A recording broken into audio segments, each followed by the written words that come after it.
Halo semuanya, balik lagi bersama gue Dans di pembahasan webtoon. Di video kali ini gue pengen bahas fakta dari keluarga Lau yang berasal dari webtoon fantasi yang pernah jadi top 1 di tahun 2019, yaitu Born from Dead.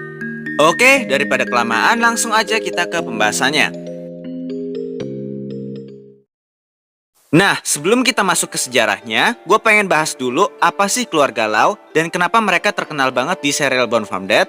Jadi, keluarga Lau terkenal dengan kemampuan berpedangnya yang paling hebat. Bahkan dari 5 top global undead, 3 dari 5 orang tersebut adalah undead yang memiliki darah keluarga Lau. Saking kuatnya ilmu berpedang keluarga Lau, anggota keluarga Lau yang telah menjadi undead, mereka tidak akan menggunakan maya mereka kalau bukan dalam pertarungan yang serius. Hanya dengan kemampuan fisik dan berpedang mereka, mungkin satu orangnya bisa dibandingkan dengan belasan atau bahkan puluhan undead kroco yang melawan mereka dengan maya kekuatan penuh sekalipun.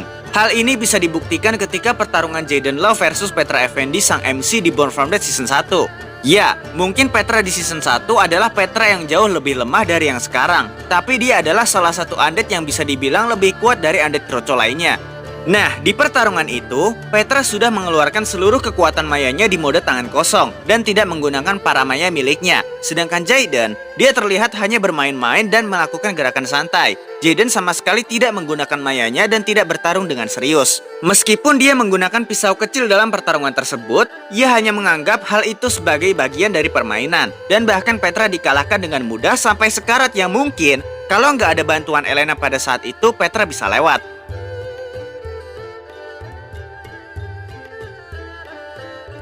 Oke, sekarang kita masuk ke sejarah awalnya. Leluhur keluarga Lau adalah Jason Lau dan Mei Lau. Mereka adalah pasangan suami istri sekaligus petarung manusia terhebat pada masanya. Terutama Jason Lau, dia mendapatkan julukan pahlawan umat manusia karena baru pertama kali dalam sejarah manusia setelah perdamaian antara bangsa jin dan manusia, ada seorang manusia yang bisa mengalahkan banyak jin gila raksasa sendirian hanya dengan sebilah pedang. Jadi, Jason Lau dan Mei Lau sang istri adalah pahlawan dari bangsa manusia yang bisa mengalahkan jin gila selain para undead.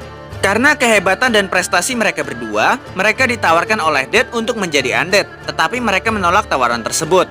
Nah, karena mereka menolak tawaran dari Dead, akhirnya Dead melakukan pemaksaan untuk menjadikan mereka sebagai undead. Karena menurut pihak Dead, mereka berdua adalah aset yang sangat penting bagi umat manusia, katanya.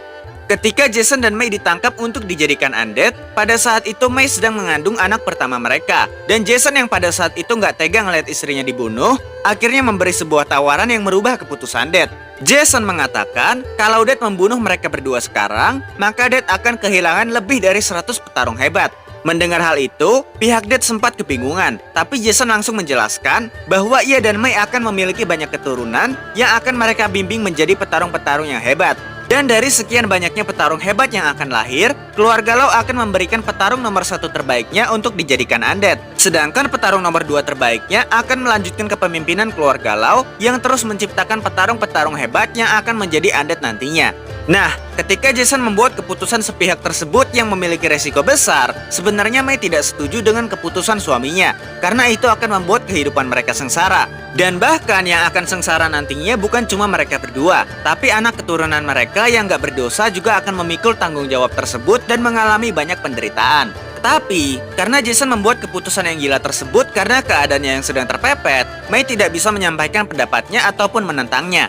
Dan sejak saat itu, Jason yang berubah menjadi agak gila membuat aturan yang sangat ketat bagi keturunannya, yang dimana anak-anak yang baru lahir selalu diarahkan untuk menjadi mesin pembunuh atau manusia berdarah dingin, yang hidupnya terisolasi dan hanya memiliki satu tujuan hidup, yaitu menjadi pembunuh. Keluarga Lau juga hanya boleh menikah dengan anggota keluarga pilihan dari keluarga elit lainnya, demi menjaga kualitas darah dan kemampuan keturunan mereka. Tapi, perubahan drastis mulai terjadi berkat perbuatan yang dilakukan Jet Lau, putri tertua dari Jason Lau. Pada saat itu, Jet berhasil kabur dan membaur dengan dunia luar. Dia juga menikah dengan seorang seniman bernama Pablo Duran dan mempunyai anak laki-laki bernama Jaden Lau. Keluarga kecil mereka sempat tinggal bersama selama lebih dari 5 tahun. Sampai suatu hari, Jet mengirimkan Jaden ke rumah kediaman keluarga Lau dengan alasan untuk membantai keluarga Lau dari dalam. Nah, sebenarnya, baik Jet maupun Pablo, mereka berdua sangat menyayangi Jaden. Hal ini karena saat Pablo bertemu kembali dengan Jaden di Pulau Jaya, ia sempat berbicara kepada Nirmala dan Petra. Ia mengatakan bahwa saat anak masih kecil, masa-masa itu adalah masa yang sangat bahagia bagi orang tua, tapi sekarang yang tersisa hanyalah penyesalan. Yap, dia mengatakan kata penyesalan, dan ini yang membuat gue penasaran apa yang sebenarnya terjadi sebelum Jayden berpisah dengan kedua orang tuanya. Karena seperti yang kita tahu, bahwa dari awal Mei tidak menyetujui keputusan yang dibuat suaminya, dan kemungkinan alasan kenapa Jade bisa kabur keluar dari kediaman keluarga Lau yang sangat ketat, itu semua karena ada bantuan dari ibunya, dan mungkin mengirimkan Jayden kepada keluarga Lau adalah kesepakatan dan rencana mereka berdua dari awal untuk menghancurkan perjanjian yang dibuat Jason dan pihak Dad, yang dimana perjanjian mereka akan membuat penderitaan yang abadi bagi keturunan keluarga Lau. Jadi menurut teori gua, entah itu ikhlas ataupun terpaksa, Jade harus tetap memenuhi janjinya kepada ibunya untuk mengakhiri penderitaan keluarga Lau dengan mengorbankan Jayden. Karena itulah Pablo menyesal dan menyadari bahwa kebahagiaan keluarga kecil mereka tidak dapat diulang kembali.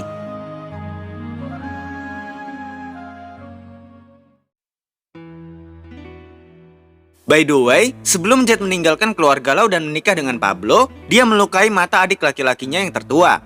Yap, dia adalah Jamerson Lau, dan bisa dibilang ini adalah salah satu kejahatan terbesar yang dilakuin Jade kepada orang lain, karena sebenarnya Jamerson sangat menyayangi kakaknya. Meskipun mereka adalah 13 bersaudara, tapi yang baik kepada Jamerson selama ini hanyalah Jade.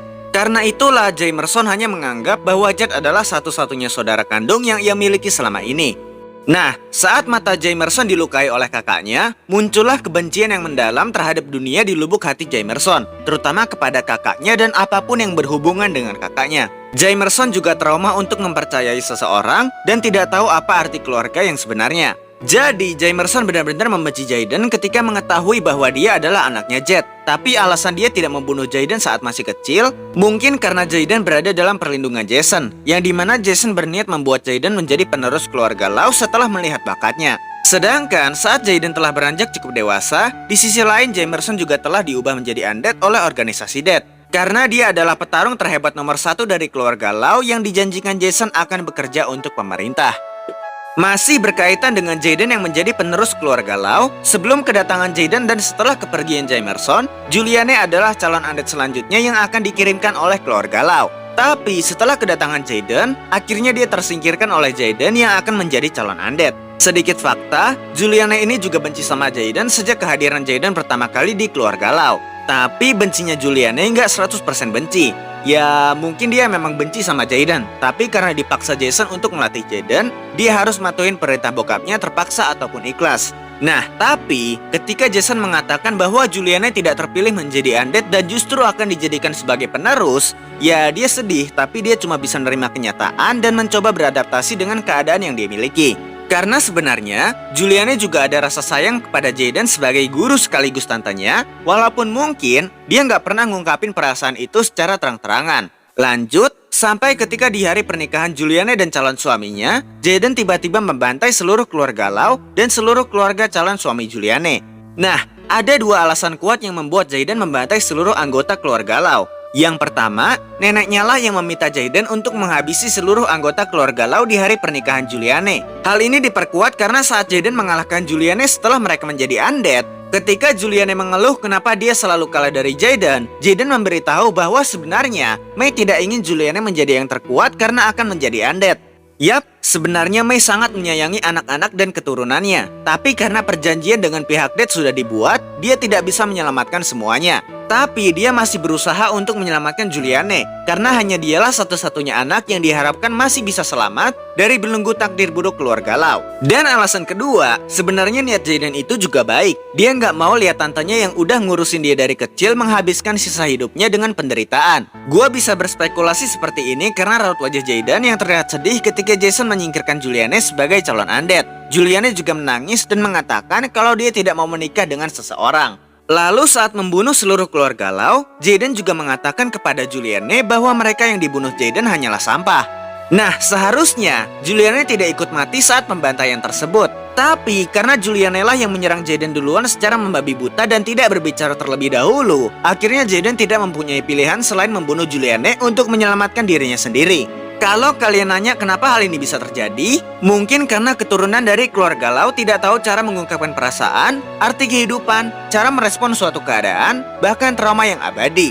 Karena hal itu adalah hal yang udah gue perhatiin di antara Jaden, Jamerson, dan Juliane. Sebuah miskomunikasi yang mungkin kalau mereka bisa saling terbuka, mereka bertiga akan damai setelah mengetahui setiap akar permasalahan dari semua penderitaan yang mereka alami. Nah, lanjut ke story-nya, semenjak pembantaian tersebut, masih ada beberapa anggota keluarga Lau yang selamat, tapi mungkin mereka nggak sehebat Jamerson, Juliane, dan juga Jaden. Lalu belum diungkap juga apakah mereka sekarang menjadi undead atau menjalani hidup sebagai manusia. Hal itu masih menjadi misteri sampai saat ini. Intinya, pembantaian tersebut adalah awal dari kematian orang-orang terkuat keluarga Lau. Juliane menjadi undead setelah mati di tangan Jaden karena berusaha membunuh Jaden tanpa pikir panjang. Jaden dihukum mati atas kasus pembunuhan orang tua Elena, dan Jade yang sekarang sepertinya telah menjadi undead terkuat ciptaan muka bayi dengan nama Athena. Tapi meskipun sudah musnah, setelah konflik lama antara Jamerson dan Juliane versus Jaden, mungkin ketiga orang berdarah Lau ini akan bekerja sama atau bahkan saling memahami di episode-episode yang akan datang. Gua pun berharap begitu dan gua harap nggak ada yang mati. Karena seperti yang kita tahu, setelah perang besar antara undead kelas kakap yang terjadi di kota Bungapi, mereka semua sama-sama dijadikan kambing hitam oleh muka bayi dan pemerintah. Karena selain memiliki maya yang mirip, ketiga anggota keluarga Lau tersebut juga memiliki sifat asli yang sama, yaitu sama-sama tidak mau diinjak oleh siapapun dan akan menghabisi siapapun yang mengganggu hidup mereka. Oke semuanya, mungkin segitu aja sejarah keluarga Lau dari Born From Dead. Mungkin kalau ada update baru nanti akan gue bahas lagi. Dan ya, arigatou gozaimasu, salam hikikomori.